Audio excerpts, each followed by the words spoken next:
Let's go!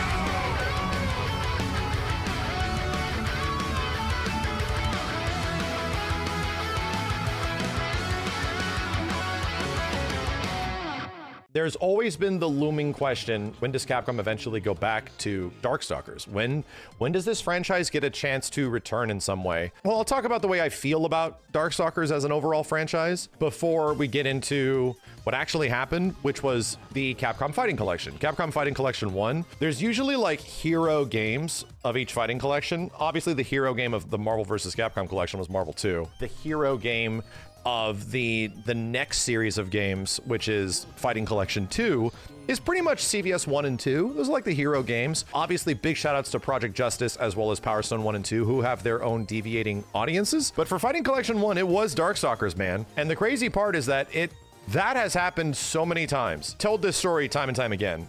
There's this thing called the Capcom test. And as much as Capcom tries to address the fact that it doesn't exist for so many years, Darkstalkers Resurrection happened in 2013 with the obvious sort of appeal of it being a game that is going to turn into something eventually. So yeah, Darkstalkers has just been sort of subjected to this Capcom test multiple times. And unfortunately, in almost like every situation, it doesn't seem to grow into something. As much as it would be super cool, right? As much as it would be amazing if the game was getting, or if the franchise was given an opportunity to sort of shine and given a meager budget in a way that allows it to thrive and exist, like just let other developers maybe do it.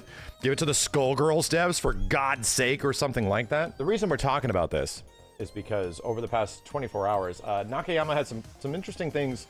So I'd say some choice words to say about Darkstalkers as a franchise. There was a nice little compilation of it up over on Event Hubs. And I was reading this thread on Twitter and I was like, yo, what is he talking about? Director implies that a new Darkstalkers game was once in development but canceled. Darkstalkers being in the works over a decade ago changes perspectives on a lot of things. So here's the only reason I'm really talking about this, other than the fact that it's like, oh yeah, that probably happened. Okay, moving on. This is like ancient history now, but this also lines up with several things that I personally heard of, and even some of the old acquaintances that I was working directly with at Capcom over 10 years ago are even acknowledging now. Some of them are even acknowledging that, yeah, this was what was happening and it didn't eventually amount to something. We need to address everything, right? We're talking like the early 2010s, 2011 to 2013 era of Capcom fighting games. Nakayama said on Twitter, October 14th was the 10th anniversary of Odo Ranger ending its service, which is an old Capcom game from what I understand, where Nakayama translated, and it was a game as a development team he had a lot of love for. You can listen to its music in Street Fighter 6 as well, so if you feel like it, give it a listen. So it's like cool. It's kind of lamenting the fact that it's sort of ending. He came back because I was able to work on a fighting game, not Street Fighter with like a little bat emoji, but development was stopped and we were reformed to become the Odo Ranger team. So there was a fighting game team that the lead Capcom fighting game dude was working on that was not Street Fighter related, and at the time was not also Marvel vs. Capcom related, and with a little hint of it being a bat. He worked with Golden Bomber at TGS and through collaborations, told, I love Street Fighter so much, please give me a job. A lot of these things connected with each other and led to where we are now, so thank you very much. While not directly saying that this was a Darkstalkers game, he gives this little emoji hint. Kind of very much leaves a looming questionability among Twitter now. Oh, he's talking about a Darkstalkers game. Maybe not. He could have been talking about anything else. They maybe were making a Batman game, for God's sake. I don't think it's true, just because Injustice 1 was happening right around that time. But we got to remind people, Darkstalkers Comic-Con, 12 years ago. This is from New York Comic-Con in 2012. I was making content around this time. This was big news. This was kind of a big deal, dude. This trailer has never been distributed anywhere outside of this event specifically. Although I have seen it. I will say personally, I have seen the full video of this trailer, working with the Capcom friends at the time. I did see the full trailer in its entirety in like a 720p format 10, 11 years ago. So it existed, but now this is effectively lost media, never uploaded, the raw version of this video has never gone up anywhere.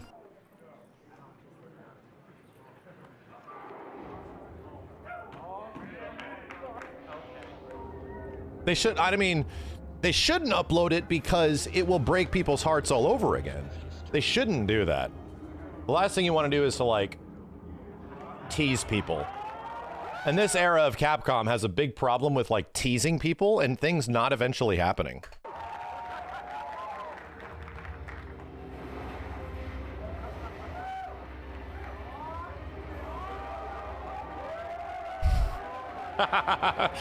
I just got a text.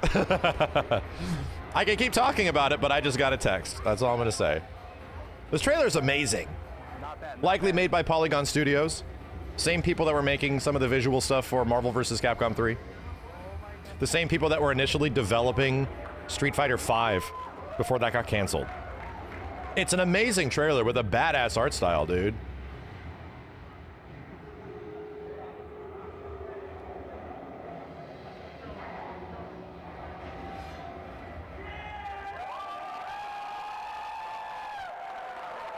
And this was the furthest.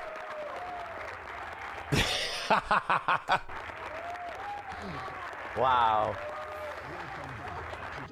Directly linking to Ono's Twitter. That never eventually became a thing. The Darkstalkers Not Dead is now effectively a Capcom FGC meme where nothing ended up happening. The best thing that ended up happening was Darkstalkers Resurrection about a year later after this. And outside of that, pretty much Capcom Fighting Collection 1. So the brutal thing about this entire situation is that this directly lines up with what Nakayama-san is talking about, implying the fact that around this point 10 years ago, there was a Darkstalkers project that existed. The problem with Capcom in this time frame, shit was not going good. In fact, around the early 2010 era of Capcom fighting games, which is the Cross Tekken, Marvel 3, and end of Street Fighter 4 era, shit was not particularly doing good. And most of those fighting games were starting to crash and burn really fast. Some of their collections were not doing particularly good.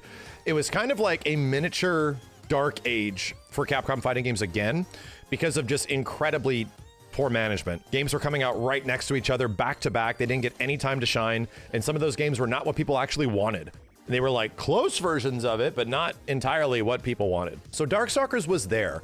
And I can only speak personally on this account, right? As far as somebody that was directly working with a lot of the Capcom folks at the time, and many people that were associated with the studio as much in Capcom USA and stuff. This is ancient history.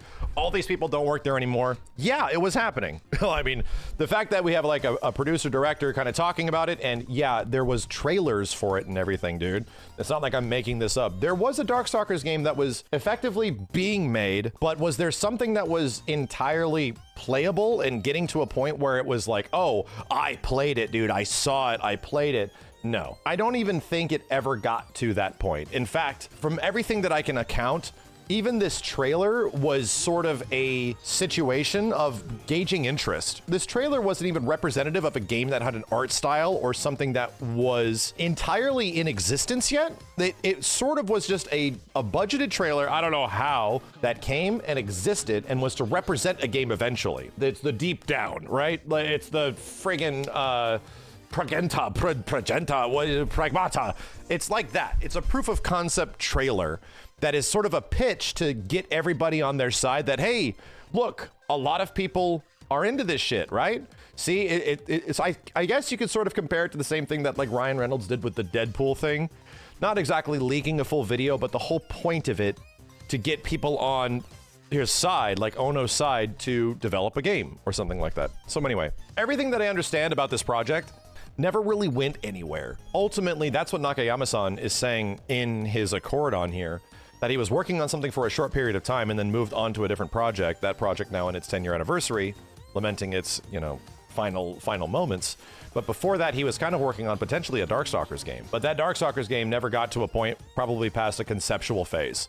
That's the thing, chat, and here's the thing I have to remind people about. It takes a ridiculous amount of time before any code or almost any artwork goes into effect for any kind of game in a large industry scale. Even if there was that trailer, even if there was like artwork, even just general sketches or ideas and stuff like that, there might not be any actual game for that stuff for a very long time. Just because the conceptual phase for video games, just in general, can take like a year.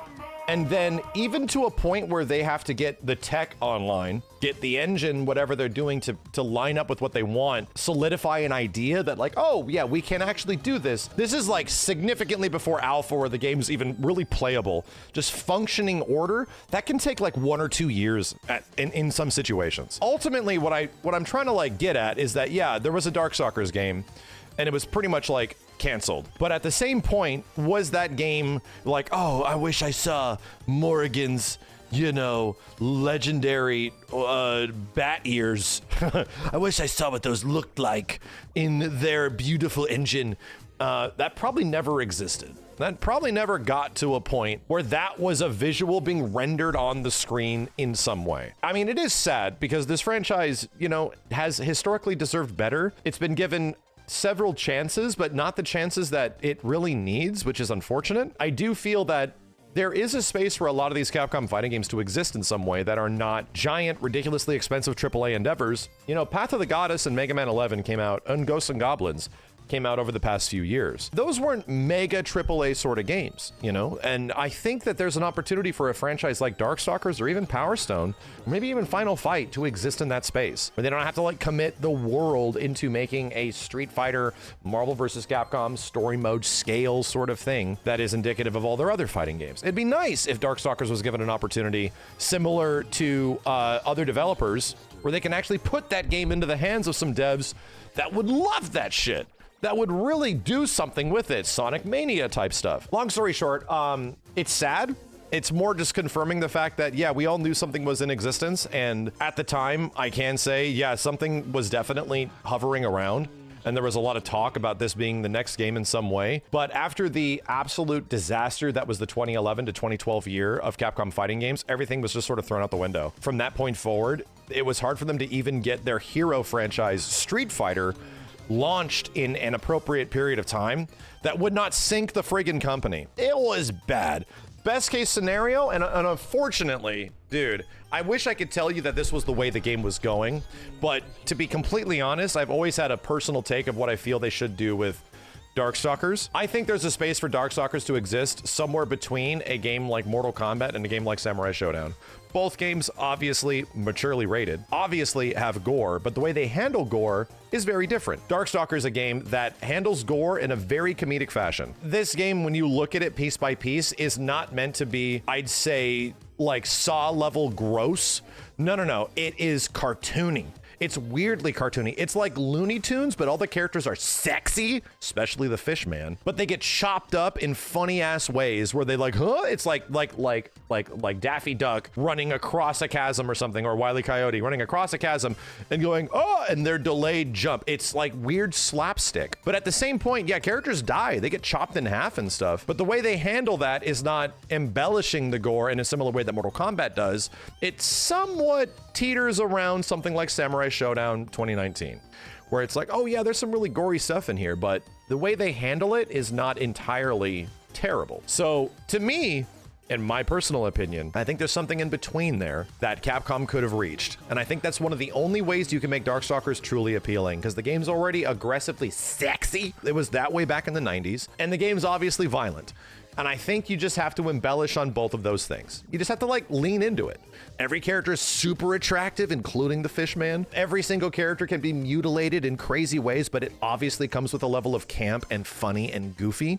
So they need to hover around it and embrace the sexy but gory world of Darkstalkers. We never got to a point where we knew if that was the case with this game, but I just wish that if there was an opportunity for the franchise to exist in the future, it's M-rated, dude. It's a bummer news, right? It's not good news, but at the same point, I think that's where Darkstalkers actually live on. They live on as effectively characters and not as much a franchise, because as a franchise, as a game series, it has an incredibly dedicated hardcore fan following. Didn't feel like it entirely existed that much in the 90s, but over time it definitely did. And now anybody looks at those games with a sort of like, not, I'd say, rose-tinted glasses, but more of a realization of how good it was. Like, damn, this was really unique and really cool. There's really not much about this that exists nowadays outside of something like a